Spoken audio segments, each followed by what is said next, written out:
இப்போ நம்ம பார்க்குற ஓவியம் பார்த்திங்கன்னா கற்காலத்து பாறை ஓவியம். அவங்களாம் எப்படி எப்படிலாம் இருந்தாங்க என்ற மாதிரி இந்த பாறை ஓவியம் ஒரு சில காட்டுது.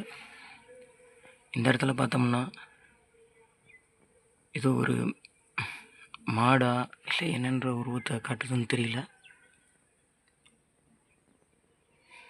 அப்படி பார்த்தோம்னா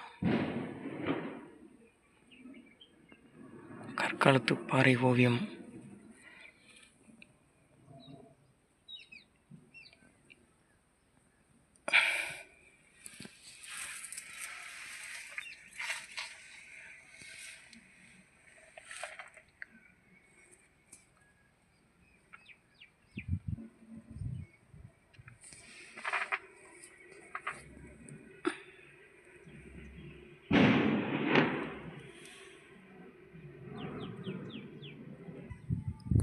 அப்புறமா இந்த இடத்துல பார்த்தோம்னா ஒரு உருவமைப்பு இந்த இடத்துல காணப்படுது.